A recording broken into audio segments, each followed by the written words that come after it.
श्रोताओं नमस्कार। प्रधानमंत्री नरेंद्र मोदी ने आज अपने मन की बात कार्यक्रम में हमेशा की तरह अलग अलग विषयों को लिया और ढेर सारे विचार जो हैं वो श्रोताओं के साथ साझा किए।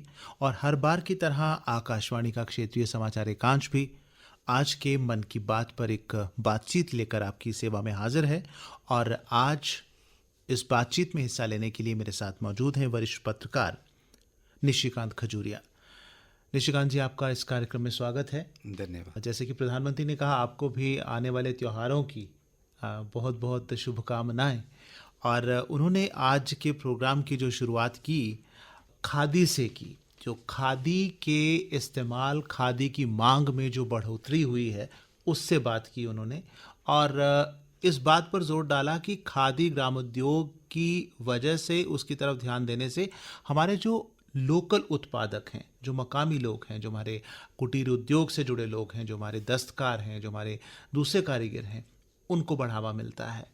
आप इस चीज़ को कितना अहम समझते हैं? हम बात करते हैं कि देश को आत्मनिर्भर बनाना है, अर्थव्यवस्था को मजबूती देनी है, तो ये जो हमारे छोटे उद्योग हैं या कुटीर उद्योग हैं या खादी है या दूसरी जो कारीगरी के काम हैं, उनको बढ़ावा देना कितना ज़रूरी है देश की अर्थव्यवस्था को मजबूती देने में?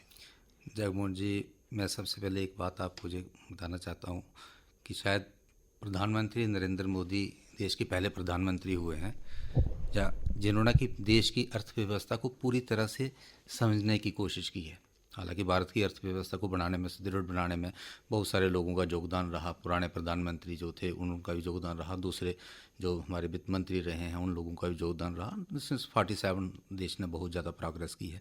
लेकिन पहली बार देश को ऐसा प्रधानमंत्री मिला है कि जिसने कि भारत को उसकी परिस्थितियों के हिसाब से उसकी इकॉनमी को सुदृढ़ बनाने की कोशिश जो है वो की है। महात्मा गांधी जी ने बात की थी खादी की जी। तो हम अभी तक एक खादी को एक सिंबॉलिक लेकर चल रहे थे कि एक सिंबॉलिक है कि खादी को हमने प्रमोट करना है। वो कहीं पर सरकार की तरफ से एक आयोजन किए जाते थे इस तरीके से खादी को प्रमोट कर, लेकिन वो सिर्फ एक सिंबॉलिक रह गया था। जी। पहली बार ऐसा हुआ है देश में कि प्रधानमंत्री नरेंद्र मोदी ने खादी को देश की इकॉनमी में उसको और बेहतर बनाने के लिए, और जिस तरीके से उन्होंने सभी चीज़ों को जोड़ा है। हमारी इकॉनमी किसी एक चीज़ से नहीं चलती। इकॉनमी जो है वो एक माला की तरह है जिसमें कि हर एक चीज़ जो है एक दूसरे से जुड़ी है। अगर माला में कहीं एक मन का भी कम होगा या दो मन के कम होंगे तो पूरी माला जो है वो मजबूत नहीं रहेगी जी। तो प्रधानमंत्री ने जिस तरीके से उसको एक्सप्लेन किया, जिस तरीके से उन्होंने अपनी नीतियों से उस चीज़ों को आगे बढ़ाया है, तो बहुत काबिल तारीफ़ है कि जिस तरीके से उन्होंने खादी की बात की कि पूरे एक साल में जो था खादी का पूरा जो टर्नओवर रहता था वो 30,000 करोड़ रहता था, उसकी सेल जो रहती थी, और वो आज की डेट में 1.25 लाख करोड़ जो है वो पहुंच चुका है। मैं कहता हूँ कि ये बहुत बड़ी एक अचीवमेंट है ये देश के लिए। लेकिन इसके साथ जो दूसरी चीज़ें जुड़ी हैं कि ये खाली सेल बढ़ना, जो खादी के साथ डायरेक्टली लोग जुड़े हैं, खाली वही लोग नहीं इससे बेनिफिट। खादी सिर्फ कपड़े तक ही सीमित नहीं है, बल्कि वो जो गांधी जी का विचार था कि जो कुटीर उद्योग है, घर घर में उद्योग है, घर घर में वो उसको उस चीज़ को उन लोगों तक ले लिया जाए। हमारे गांव में, दूर दराज के गांव में किस तरीके से लोग जो हैं वो देश की इकॉनमी के साथ जुड़ें, देश की इकॉनमी को आगे बढ़ाने के लिए। देश की इकॉनमी सिर्फ ये नहीं है कि कुछ एक जो है बिजनेसमैन जो हैं या कुछ एक बड़े बड़े उद्योग जो हैं वही लोग इसको इकॉनमी को आगे बढ़ाएंगे। जब तक देश का हर आदमी, वो गाँव में बैठा हुआ एक गरीब किसान जो है, जब वो दूसरा एक छोटा हस्त कला वाला या दूसरे लोग जो हैं वो जब तक नहीं जुड़ेंगे इस इकॉनमी के साथ, तब तक देश जो है वो आगे नहीं बढ़ सकता। और पहली बार ऐसा हुआ है कि प्रधानमंत्री ने उनको पूरी तरीके से एक्सप्लेन किया है कि किस तरीके से देश की इकॉनमी जो है वो ग्रो करेगी और कैसे कर रही है इकॉनमी। और जैसा उन्होंने कहा कि दिवाली आ रही है, एम्प्लॉयमेंट जो है ये बहुत बड़ा, दिवाली आ रही है तो आप दियों का इस्तेमाल करो जो मकामी लोगों ने बनाए हों। एक तो वो प्रकृति के अनुकूल हैं, उनसे कोई प्रदूषण नहीं होता और मिट्टी में ही खप जाती है, उसी में इस्तेमाल हो जाती है। और दूसरा उन्होंने कहा कि जब हम अपने देश में ही अलग अलग जगहों पर जाते हैं, प्रांतों में जाते हैं, तो वहाँ की जो मकामी चीज़ें हैं उन्हें खरीदिए, उन्हें बढ़ावा दीजिए। ये कितना इम्पोर्टेंट है उस संदर्भ में। वोकल फॉर लोकल उन्होंने जो बात की उसकी, वो उसको जैसे मैंने कहा कि पहले भी इस चीज़ को सभी लोग जानते थे कि जब तक आप लोकल प्रोडक्ट्स प्रमोट नहीं करेंगे तब तक देश की इकॉनमी जो है वो सुदृढ़ नहीं हो सकती। लेकिन पहली बार ऐसा हुआ है कि देश ने, जहाँ इस सरकार ने जो है इन चीज़ों को प्रमोट करना शुरू किया और एक एक्टिव मोड में जो है वो इन चीज़ों को प्रमोट किया जा रहा है। जैसे छोटी छोटी चीज़ें, भाई मैंने कहा कि हम खादी की बात तो करते थे लेकिन वो सिंबॉलिक रह गया था। लेकिन खादी के साथ आप दिए जो हैं उन्होंने कहा कि मिट्टी के दिए जो हैं उनको यूज़ इस्तेमाल करें, कीजिए। उनको इस्तेमाल जी। कीजिए कैंडल्स के बजाय। तो कुछ चीज़ों साल पहले और तक तो ऐसा चलन बन गया था कि चाइनीज जो गुड्स थी, सजावट का हर सामान जगह था, मार्केट में आपको मोमबत्तियां थी या बिजली की सामान था, इलेक्ट्रिकल सामान था, वो इस्तेमाल हो रहा और था। उसका सबसे बड़ा रीज़न यही था कि सरकार की तरफ से एक उदासीनता थी। सरकार वो उसको लगता था कि जैसा चल रहा है ठीक है, चाइना से प्रोडक्ट आ रहे हैं, सस्ते आ रहे हैं, वहाँ से आते हैं, 4 लोग जो हैं उससे पैसा बनाते हैं और वो लोगों तक पहुँच जाते हैं। लेकिन इससे हमारी इकॉनमी को कितना ज़्यादा नुकसान हो रहा था, इस बात को नहीं समझा जा रहा था। जी। इससे आम और जो उन्होंने जो वोकल फॉर लोकल की बात की है, उससे किस तरीके से एक गाँव में बैठा हुआ आदमी जो है, वो किस तरीके से उसको रोज़गार मिल रहा है, कैसे उन चीज़ों को प्रमोट किया जा रहा है, ये सारा मेरे को लगता है कि इसमें सरकार द्वारा जो एक अवेयरनेस की गई और एक एक्टिवली सपोर्ट किया गया इन चीज़ों को, उससे देश की इकानमी जो है वो बहुत ज़्यादा और आने वाले दिनों में इसका बहुत ज़्यादा फर्क पड़ेगा। जी। और मेरे को लगता है जिस तरीके से सरकार द्वारा इसमें अवेयरनेस दी जा रही है लोगों को, लोग भी आज की डेट में जो हैं वो बहुत ज़्यादा अवेयर हो चुके हैं और वो इन चीज़ों को प्रमोट करना चाहते हैं, खुद भी करना चाहते हैं। प्रधानमंत्री जब भी बात करते हैं तो वो नेशन फर्स्ट की बात करते हैं कि जो राष्ट्र का हित है, जो देशवासियों का हित है, वो सर्वोपरि होना चाहिए, वो सबसे पहले होना चाहिए, और राष्ट्रीय एकता की और वो मजबूती देने की बात वो करते हैं। उन्होंने जिक्र किया आने वाले 31 अक्टूबर का, जब हम सरदार वल्लभ भाई पटेल की जयंती मनाते हैं, और उन्होंने ये भी जिक्र किया कि किस तरह से उन्होंने 580 के करीब अलग अलग जो छोटी रियासतें थीं उनको जोड़ने में कितनी महत्वपूर्ण भूमिका निभाई। जगमोहन जी, जैसा हमने बात की कि प्रधानमंत्री नरेंद्र मोदी देश को शायद ऐसे, ये देश की खुशकिस्मती है कि देश को ऐसे प्रधानमंत्री मिले हैं कि जिन्होंने पहले देश की उसकी विविधता को समझकर, उसकी रियलिटीज़ को समझकर हर चीज़ को जो है वो किस तरीके से आगे बढ़ना चाहिए। जैसे हमने पहले इकानमी की बात की जी, एक भारत श्रेष्ठ भारत का उन्होंने आह्वान पहले किया कि इकानमी किस की तरह बात जोड़ा की, जाए। तो जहाँ एक बार श्रेष्ठ भारत की अभी आप बात कर रहे हैं, उसमें भी उन्होंने किस तरीके से चीज़ों को, हम पहले पढ़ते थे कि देश में जब भी बात की जाती थी डाइवर्सिटी की बात की जाती जी। थी कि वहाँ का कल्चर अलग है, तो लेकिन उन्होंने डाइवर्सिटी में यूनिटी किस तरीके से लानी है, इस सारी डाइवर्सिटी, इसको बड़ा ब्यूटीफुली उन्होंने जो है वो किस तरीके से, अब जैसे आपने बात की मेरी माटी मेरा देश, जिस तरीके से वो उसको, तो कैसे देश के सभी लोगों को जोड़ा जाए, कहाँ गांव-गांव से, हर एक गांव से मिट्टी जो है वो लाकर लोगों को एक मैसेज दिया जाए। सरदार पटेल को जिस तरीके से उन्होंने एक, और सरदार पटेल की जो कंट्रीब्यूशन थी, हालांकि देश, पूरा देश उनको मानता है, लेकिन जो उनको एक ड्यू रिस्पेक्ट मिलनी चाहिए थी, जो उनकी कंट्रीब्यूशन थी, उस हिसाब से शायद नहीं मिला, नहीं होता उसको रहा। उतना उजागर नहीं हो रहा। उसके लिए बहुत सारे रीज़न रहे होंगे, पॉलिटिकल रीज़न क्या रहे हैं, हम उस बातों में नहीं जाना चाहते, लेकिन जिस तरीके से प्रधानमंत्री ने इन सभी बातों को देखकर ऐसे लोगों को सामने लाया है, और सरदार पटेल जी की जो कंट्रीब्यूशन है, उस तरीके से स्टैचू ऑफ यूनिटी एक बनाना, उसके लिए उसको एक पूरा एक देश के लिए एक तीर्थ स्थल की तरह एक उसको स्थापित करना, और उनकी जो अचीवमेंट्स थी उनको सामने लाना, ये सारी चीज़ें दिखाती हैं कि उन्होंने देश की यूनिटी के लिए किस तरीके से, मतलब प्रधानमंत्री ने हर बात को लेकर, इसमें स्टैचू ऑफ यूनिटी और उसके साथ जो मेरी माटी मेरा देश जो अमृत कलश यात्रा जो निकाली जा रही है, इन दोनों चीज़ों को आप जोड़कर देख सकते हैं जी। कि किस तरीके से देश में एक यूनिटी लाने की कोशिश और जो है वो की देखिए, जा रही देश है। ने आज़ादी के 75 साल पूरे किए, और उस सिलसिले में हमने आज़ादी का अमृत महोत्सव मनाया, Yes. और उसकी सेलिब्रेशंस लगभग 2 साल तक चलती रही, और इस 31 अक्टूबर को वो सेलिब्रेशंस खत्म होंगी। और उसी अवसर पर अमृत वाटिका का, जैसे आपने जिक्र किया है, मेरी माटी मेरा देश, और वो जो सारे जो कलश आ रहे हैं, माटी कलश आ रहे हैं अलग अलग कोनों से, वो वहाँ पर उस वाटिका में, जो वाटिका का निर्माण किया जाएगा, उसमें वो मिट्टी इस्तेमाल की जाएगी। देश के कोने कोने से लाई गई मिट्टी एक वाटिका में, एक वाटिका बनेगी। वो वाटिका अपने आप में देश की एकता को मजबूती देने की राह में किस प्रकार वो एक प्रतीक साबित होगी, आप क्या समझते हैं? हम वही बात कर रहे थे कि किस तरीके से प्रधानमंत्री ने देश की छोटी छोटी चीज़ों को जोड़कर एक देश में यूनिटी लाने का एक मुहिम जो है वो शुरू की। हमने पहले स्टैचू ऑफ यूनिटी की बात की, तो स्टैचू ऑफ यूनिटी में भी आपने देखा कि पूरे हर देश के हर गांव से लोहा इकट्ठा किया गया था। जी।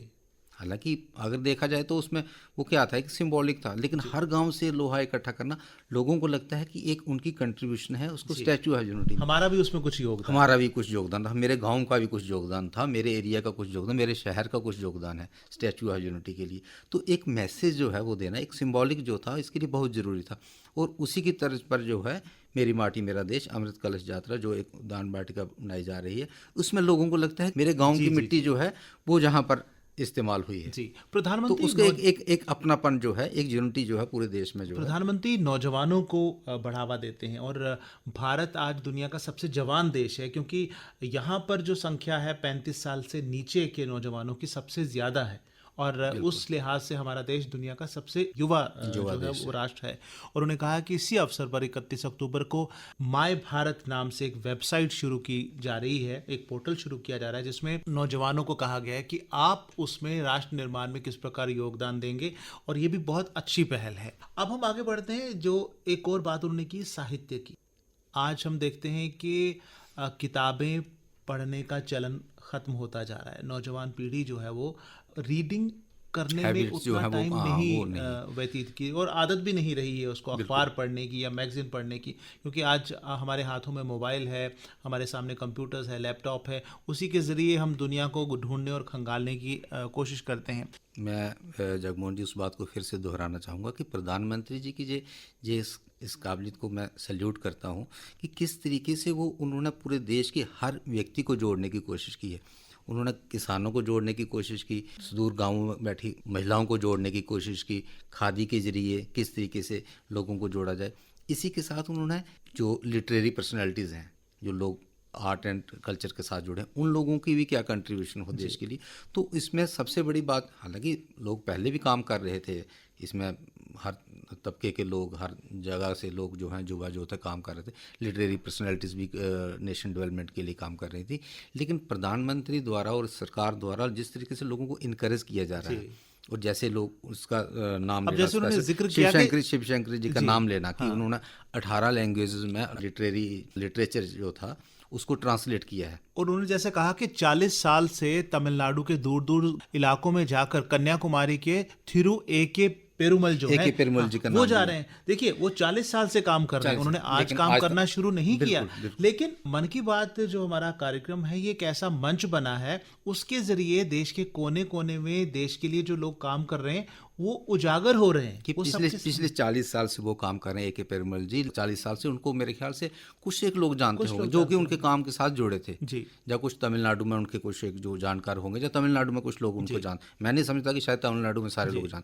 लेकिन प्रधानमंत्री द्वारा उनका नाम मन की बात, तो आप सिर्फ, मैं कहता हूँ भारतवर्ष में नहीं, विदेश में भी सुना जाता है, जी। भारतवर्ष।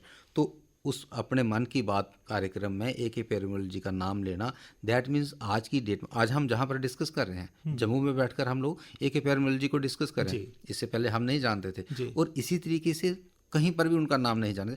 यही प्रधानमंत्री जी की खासियत है कि किस तरीके से ऐसे लोगों को इनकरेज किया जाए, हर व्यक्ति को जिसकी क्या क्या कंट्रीब्यूशन है, और किस तरीके से और लोगों को अपने साथ जोड़ा जाए, देश की डेवलपमेंट के लिए जोड़ा जाए, देश की यूनिटी के लिए जोड़ा जाए, और देश की आगे ले जाने के लिए किस तरीके से हर तबके के लोगों को, हर इंडिविजुअल को अपने साथ जोड़ना है, देश के साथ जोड़ना है। ये प्रधानमंत्री जी की खूबसूरती है।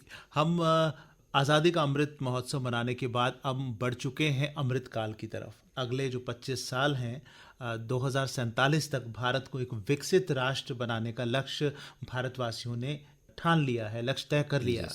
और भारत तब तक पूरी तरह तरक्की नहीं कर सकता जब तक कि इसका हर वर्ग तरक्की ना करे। हम देखते हैं कि हमारे देश में जो जनजातियाँ हैं, हम जनजातियों को ये समझकर बैठते ठीक है, वो कोई जंगलों में रह रहे हैं या पुरानी परंपराओं के अनुसार अपना जीवन व्यतीत कर रहे हैं।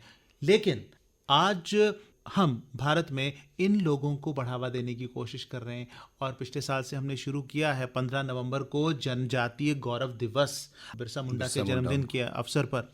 वो बिरसा मुंडा जो कि स्वाभिमान के लिए जिए, स्वदेश के लिए जिए, और विदेशी शासन को उन्होंने स्वीकार नहीं किया। उन्होंने समाज की जो बराबरी है उसको बनाए रखने के लिए किया।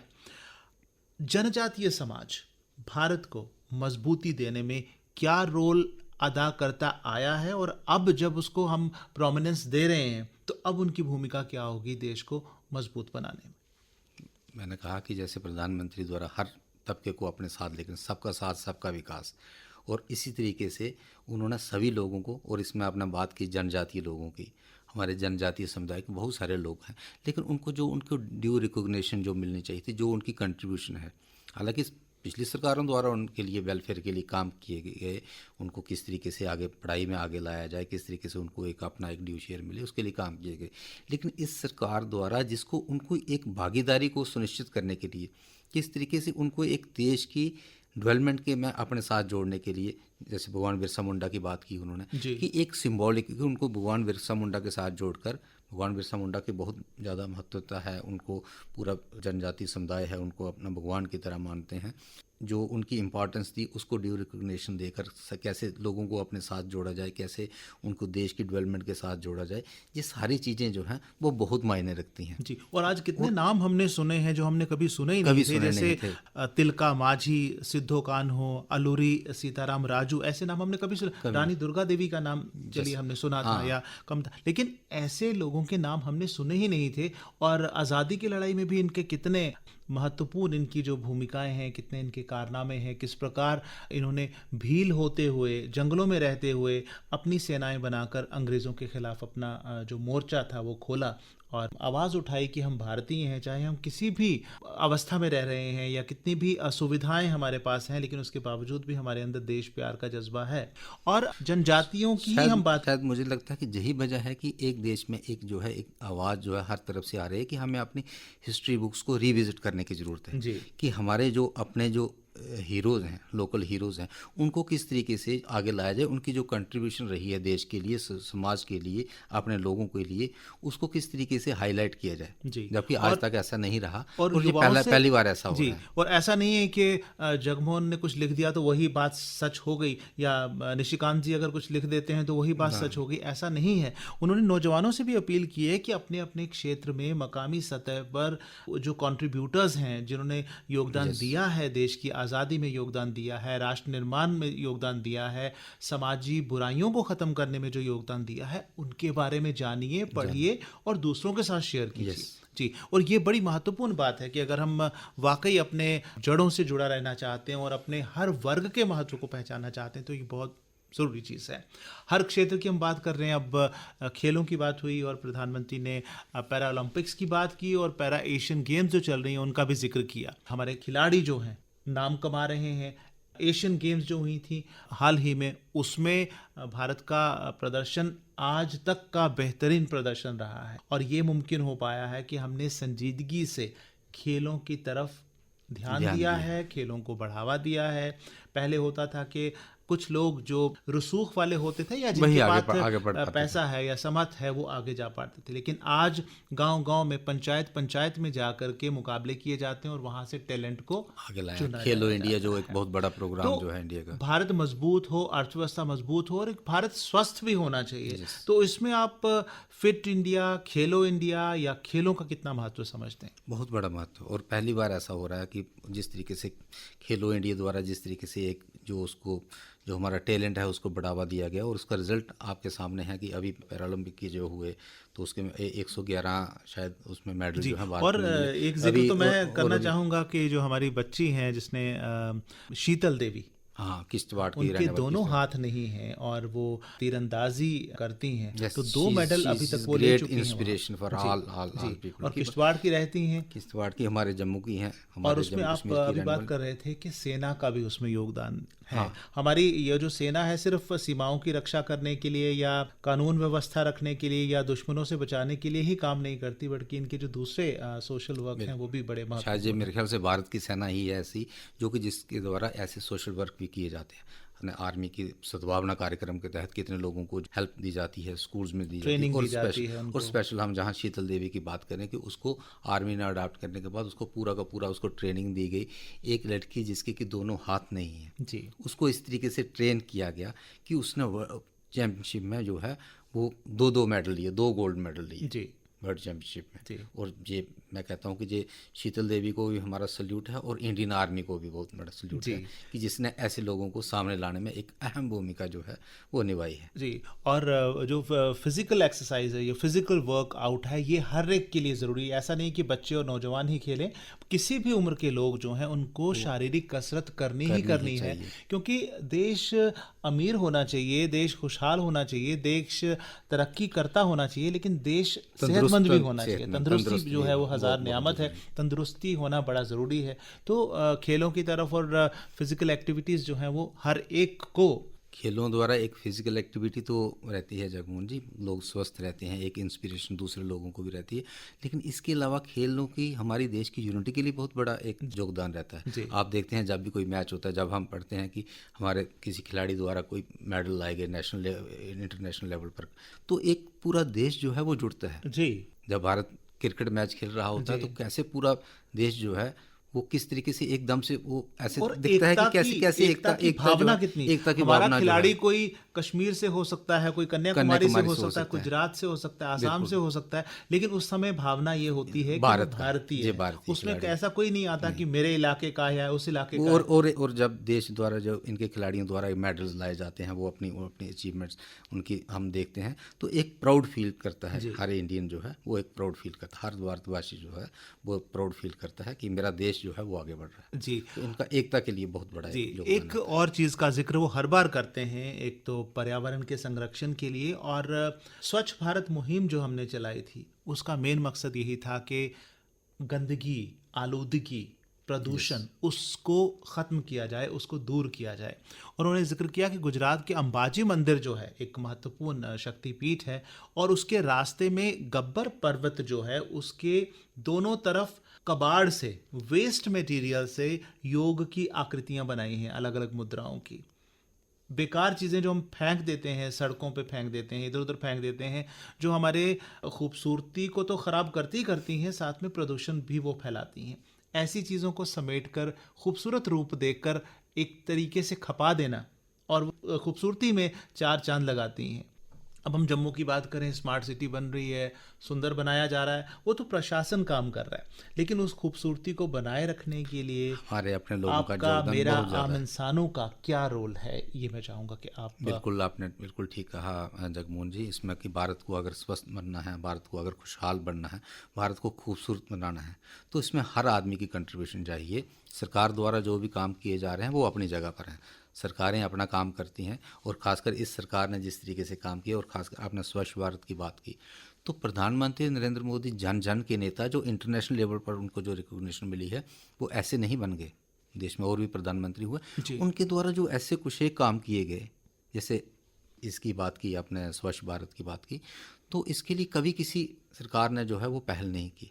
किस तरीके से प्रधानमंत्री नरेंद्र मोदी ने लाल किले की प्राचीर से बोला था कि हमें देश को खुशहाल बनाना है, इसके साथ हमें स्वच्छ भी बनाना है। और तो कुछ किस लोग तरीके से आलोचना कर रहे और थे कुछ कि प्रधानमंत्री क्या बात, किस बात हाँ, से शुरुआत मैं कर उसी रहा बात पर रहा है। जी कि जब उनका जो एड्रेस हुआ था, तो उसके बाद कुछ लोगों द्वारा जो थे वो सो कॉल्ड इंटेलेक्चुअल, वो जो लोग थे वो कह रहे थे कि प्रधानमंत्री देश की पॉलिसीज़ के बारे में बात नहीं कर रहे, वो स्वच्छ भारत की बात कर रहा है, वो सफाई की देखो बात कर रहा सफाई की बात कर रहा है। है, जी ये प्रधानमंत्री को शोभा नहीं देता। जी जी जी लेकिन मैं कहता हूँ कि प्रधानमंत्री को हमेशा याद रखा जाएगा कि उन्होंने एक इनिशिएटिव लिया, जी कैसे जो उन्होंने घर घर में जो है वो टॉयलेट जो है वो बनवाए गए सरकार द्वारा, कोशिश करके ODF की इसके ऊपर जो उनकी जो मुहिम थी देश को स्वच्छ बनाने के लिए। हालांकि इसमें और ज़्यादा काम करने की ज़रूरत है, लेकिन जिस तरीके से काम किया जा रहा है वो एक वाक़ई काबिल तारीफ़ है, और जिस तरीके से आम लोगों को इसमें जोड़ा जा रहा है, कैसे वो इन चीज़ों को हाईलाइट करते हैं, जैसे अभी आपने बात की कि कैसे वहाँ पर लोगों द्वारा वेस्ट मटेरियल को जो यूज़ करके फिर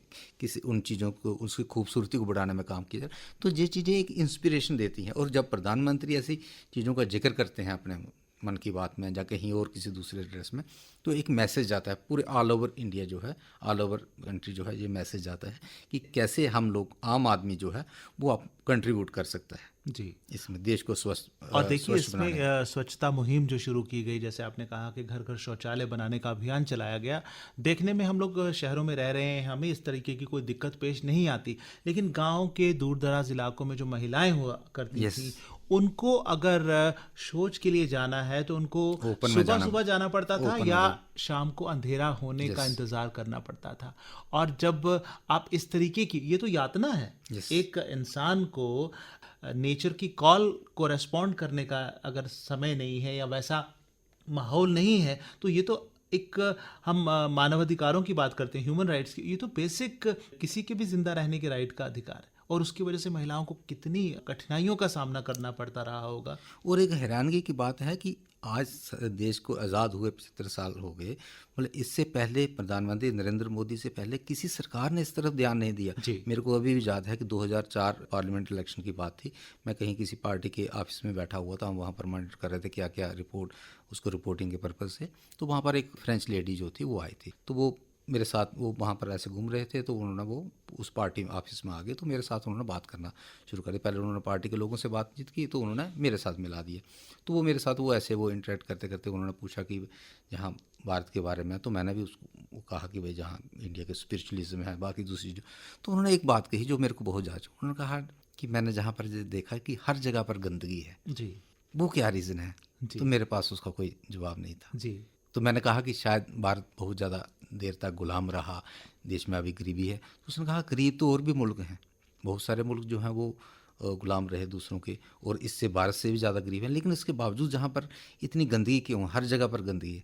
तो मेरे पास उसका कोई आंसर नहीं था। जी। शायद तो मैं समझ नहीं सका कि हमारी सरकार जो है इसके लिए इतनी उदासीन क्यों है। और जब पहली बार ऐसा हुआ कि प्रधानमंत्री, देश के किसी और ने नहीं, देश के प्रधानमंत्री ने इस बात को महसूस किया, और इसका रिजल्ट हमें देखने को और मिला रिजल्ट है। देखिए, आज वॉलंटरी लोग कूड़ा फेंकने गाड़ी तक जाते Yes, हैं, डस्टबिन बिल्कुल, का इस्तेमाल करते हैं और इधर उधर कचरा फैलाने से और संकोच करते हैं। और अवेयरनेस इतने इस हद तक है कि हो सकता है हमारी उम्र का कोई व्यक्ति, हो सकता है कोई गलती कर दे कहीं कूड़ा जी। में, लेकिन आपके साथ आपका बेटा जा रहा होगा, वो आपकी कहेगा, बेटी जा "पापा रही होगी, ऐसा तो मत वो कीजिए।" आपको नहीं जी, करने जी, देंगे, जी। वो एकदम से रोकेंगे जी। आपको। तो तो ये यानी सारा का देश सारा को जो एक जगाना बड़ा जगाया किस ज़रूरी है, तरीके से। और सबसे बड़ा ज़रूरी जो महत्वपूर्ण काम किया गया है, ये जो मन की बात एक ऐसा मंच बन गया है, इस पे जो भी बात होती है वो पूरे देश में देश में जाती एक है, बल्कि पूरी दुनिया में जाती पूरी है। दुनिया में और ये कोई सियासी मंच नहीं है, इसमें वो लोग जो ज़मीनी सतह पर देश के लिए काम कर रहे हैं, देश की स्वच्छता के लिए, देश की एकता के लिए, देश की मजबूती के लिए काम कर रहे हैं, उनको उजागर किया जा रहा उनको है। लाइमलाइट में लाया जा रहा है। आम लोग जो हैं वो सारे भारत के लोग कैसे उनको जान सके। 106 एपिसोड हो चुके हैं, और इसमें हर एपिसोड में कितने लोग उनको हाईलाइट किया जाता है, कितने लोगों को उजागर किया जाता है, और उनकी पहचान बन रही है। कहते हैं ना कि काम साइलेंट वर्कर जो होते हैं उनको मान्यता नहीं मिली, अनसंग हीरो की तरह रह गए। जैसे अभी तो हमने बहुत एक के पेरुमल जी की बात जी, की कि जी, वो तमिलनाडु से हैं, तो तो आप हम जान उम्मीद जान करते हैं कि और भी जो लोग हैं, और हमारे जम्मू में भी अगर जो लोग हैं ऐसा काम कर रहे हैं, तो उनको इस मंच तक अपनी बात पहुंचानी चाहिए, ताकि लोगों को पता चले कि वो लोग क्या अच्छा काम कर रहे हैं, और दूसरे लोग भी उनसे प्रेरणा लें और अच्छा काम कर सकें। निशिकांत जी, अभी बातें तो बहुत हम कर सकते थे, लेकिन समय नहीं है कि इस बातचीत को आगे जारी रखा जाए। आपका बहुत बहुत धन्यवाद। अपनी इतनी व्यस्तता के बावजूद हमारे आग्रह पर आप यहाँ पर आए और हमारे श्रोताओं के लिए आपने समय निकाला। आपका बहुत बहुत शुक्रिया। धन्यवाद।